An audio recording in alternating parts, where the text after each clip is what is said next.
question, particularly today during the corona pandemic, because children and parents are online all the time, literally from the moment they wake up until they go to bed. Doesn't matter the age of the child. Children in kindergarten are having Zoom classes.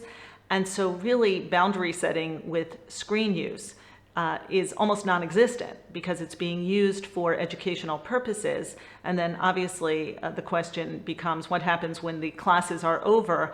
Children need a little downtime, children want to watch a little television, parents are still working nearby on the screens.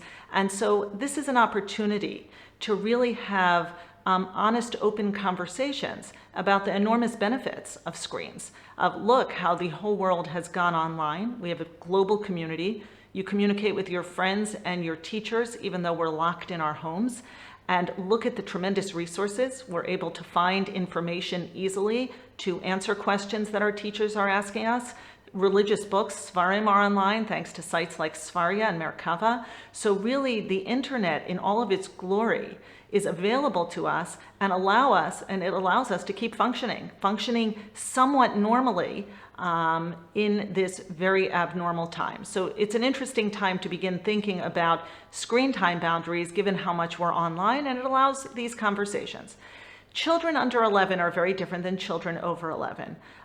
First of all, there's also today a quantified difference between cell phone and computer.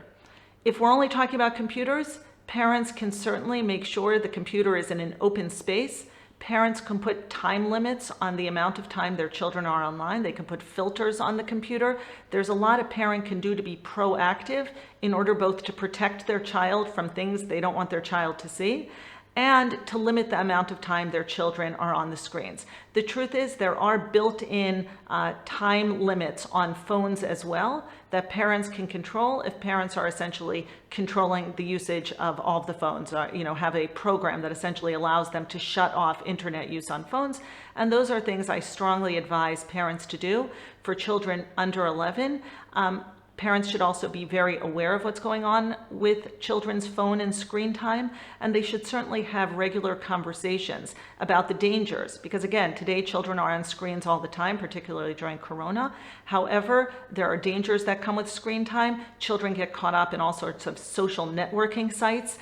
They're vulnerable to predators, they're vulnerable to dangerous information. And so parents really from a young age need to be both vigilant and also open up conversations so a child can come, like my nephew did to my sister, and say, wait, what's going on? Someone's talking to me, he's a stranger, what should I do?